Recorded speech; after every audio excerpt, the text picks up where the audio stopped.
അൽഫോൺസ് പുത്രന്റെ ഡിറക്ഷനിൽ അദ്ദേഹം തന്നെ എഡിറ്റ് ചെയ്ത് നിവിൻ പോളി പ്രധാന വേഷത്തിലെത്തിയ സിനിമ. നമസ്കാരം, എൻ്റെ പേര് വിഷ്ണു. എൻ്റെ ചാനലിലേക്ക് ഏവർക്കും സ്വാഗതം.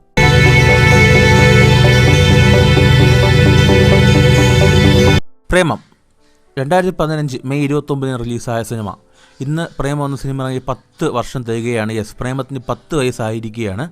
മലയാള സിനിമ അന്നേ വരെ കണ്ട എക്കാലത്തെ വലിയ ഹിറ്റുകളിലൊന്ന്, ട്രെൻഡ് സെറ്റുകളിലൊന്നായിരുന്നു പ്രേമം.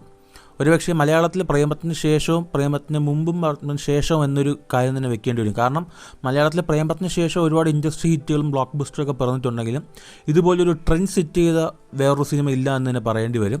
അത്ര ഹ്യൂജായിരുന്നു പ്രേമത്തിൻ്റെ സക്സസ് എന്ന് പറയേണ്ടത്. ഒരുപക്ഷെ ഈ പടത്തിൻ്റെ ആ ഒരു പൈറസി, ആ ഒരു ലീക്ക്ഡ് വേർഷൻ വന്നില്ലായിരുന്നുവെങ്കിൽ ഒരുപക്ഷെ മലയാളത്തിൽ നിന്ന് 100 കോടി അടിക്കേണ്ടിരുന്ന ഫസ്റ്റ് സിനിമയായിട്ടും പ്രേമം എനിക്ക് തോന്നിയിട്ടുണ്ട്. കാരണം അത്രമാത്രം ഒരു ക്രൈസ് ഈ സിനിമയ്ക്ക് ആളുടെ ഇടയിൽ ഉണ്ടായിരുന്നു. എസ്പെഷ്യലി നോക്കുകയാണെങ്കിൽ കട്ട താടിയും കറുത്ത ഷർട്ടും വെള്ളമുണ്ടും ഇത്രയും ട്രെൻഡാക്കിയ മറ്റൊരു സിനിമ മലയാളത്തിൽ ഇല്ലായിരുന്നു എന്ന് പറയാം. മേ ബി ഇന്ത്യൻ സിനിമയിൽ തന്നെ ഇല്ലായിരുന്നു എന്ന് പറയാൻ കഴിയും.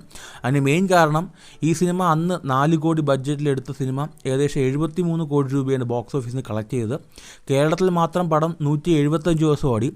ഏറ്റവും വലിയ സർപ്രൈസിങ് പോയിന്റ് നോക്കിയാൽ തമിഴ്നാട്ടിൽ പടം 300 ദിവസം ഓടിയാണ് ഈ പടം അതിൻ്റെ റൺ അവസാനിപ്പിച്ചത്. ആലോചിച്ച് നോക്കുക.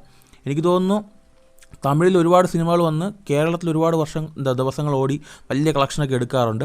അതിനെ തന്നെ പറയാൻ ബ്രേക്ക് ചെയ്തു. ഒരു മലയാള സിനിമ തമിഴ്നാട്ടിൽ പോയി 300 ദിവസം ഓടി ഒരു ബ്ലോക്ക് ബസ്റ്റർ ആവുക എന്ന് പറയുന്നത് ചെറിയൊരു കാര്യമൊന്നുമല്ല, പ്രത്യേകിച്ച് ആ ഒരു കാലഘട്ടത്തിൽ. അതാണ് ഞാൻ പറഞ്ഞത്, പ്രേമത്തിന് മുമ്പും പ്രേമത്തിന് ശേഷവും എന്ന് മലയാള സിനിമയിൽ എഴുതി വെക്കേണ്ടി വരും. ആ തരത്തിലുള്ളൊരു സക്സസ് പ്രേമത്തിന് കൊടുക്കാൻ കഴിഞ്ഞു.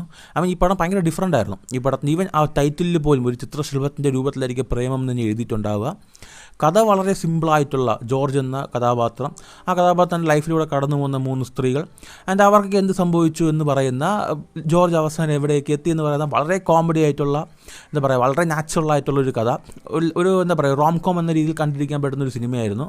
ഒരുപാട് ജൂനിയർ ആർട്ടിസ്റ്റ്, ഒരുപാട് പുതുമുഖങ്ങൾ എത്തിയൊരു സിനിമയാണ്. ഈ സിനിമയിൽ വന്ന 3 നായകന്മാരും പുതുമുഖങ്ങളായിരുന്നു. ആൻഡ് അവരൊക്കെ ഇപ്പോൾ എന്ത് ചെയ്യുന്നുള്ളത് ഞാൻ പറഞ്ഞ് നിങ്ങൾ അറിയേണ്ട ആവശ്യമില്ല. എല്ലാവരുടെയും കരിയർ വേറൊരു ലെവലിലേക്ക് പ്രേമം എന്ന സിനിമയ്ക്ക് എടുത്തുകൊണ്ട് പോകാൻ കഴിഞ്ഞു. അവരുടെ മാത്രമല്ല, ഒരുപക്ഷെ നിവിൻ പോളി ഒരു സൂപ്പർ സ്റ്റാർഡത്തിലേക്ക് പ്രേമം എന്ന സിനിമയ്ക്ക് കൊണ്ടെത്തിക്കാൻ കഴിഞ്ഞിട്ടുമുണ്ട്.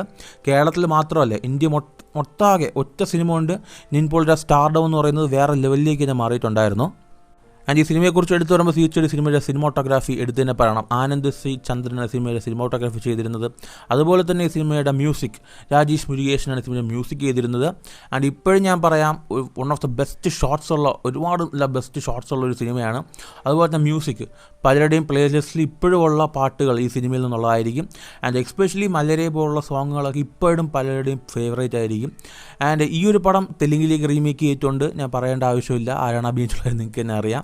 സോ പ്രേമം നോക്കിയാണെങ്കിൽ ട്രെൻഡ് സെറ്റർ ആയിരുന്നു. എനിക്ക് തോന്നുന്നു പ്രേമത്തിന് ശേഷം അങ്ങനെ ഒരു സിനിമ മലയാളത്തിൽ നിന്ന് ഉണ്ടായില്ല. പ്രേമം പോലൊരു സിനിമ, അതുപോലെ ഒരു ട്രെൻഡിനെ അങ്ങനെ അങ്ങോട്ട് ആൾക്കാരെ പിടിച്ച് എല്ലാ കോളേജ് ഫംഗ്ഷനും ആ ഒരു ഡ്രസ്സ്, താടി, ഒരു കാലം എനിക്ക് തോന്നുന്നു താടിയൊക്കെ ഒരു കാലത്ത് മലയാളികൾ അത്ര അങ്ങോട്ടും സെലിബ്രേറ്റ് ചെയ്തൊരു കാര്യമായിരുന്നില്ല. പക്ഷേ പ്രേമത്തിന് ശേഷം എല്ലാവരും താടി വെച്ച് ട്രെൻഡ് മൊത്തമായിട്ട് പ്രേമത്തിന് മാറ്റാൻ കഴിഞ്ഞത് വളരെ വലിയൊരു കാര്യമായിരുന്നു. And Premam first day first show കണ്ട ആരെങ്കിലും ഈ വീഡിയോ കാണുന്നുണ്ടെങ്കിൽ നിങ്ങളുടെ എക്സ്പീരിയൻസ് എന്താണെന്നൊക്കെ തീർച്ചയായിട്ടും താഴെ കമൻറ്റ് ചെയ്യുക. ആൻഡ് അതുപോലെ തന്നെ ഈ ഒരു സിനിമ നിങ്ങൾ എങ്ങനെയാണ് കണ്ടത്? നിങ്ങൾ എങ്ങനെയാണ് ഈ സിനിമയെ ആ ഒരു സക്സസ്? എനിക്ക് തോന്നുന്നു മലയാളക്കാരെ മൊത്തമായിട്ടും മൊത്തമായിട്ട് തിരിച്ചിട്ടൊരു സിനിമയും കൂടെയായിരുന്നു. അതുവരെ കണ്ടുകൊണ്ടിരുന്ന ആ ഒരു ഓഡിയൻസിൻ്റെ പെർസ്പെക്റ്റീവ് എല്ലാം തന്നെ മാറ്റിമറിച്ചൊരു വിജയമായിരുന്നു പ്രേമം എന്ന സിനിമ സമ്മാനിച്ചത്. നിങ്ങളുടെ അഭിപ്രായങ്ങൾ തീർച്ചയായിട്ടും താഴെ കമൻറ്റ് ചെയ്യുമെന്ന് പ്രതീക്ഷിക്കുന്നു. മറ്റൊരു ദിവസം മറ്റൊരു കാണാം. അതുവരേക്കും ബൈ.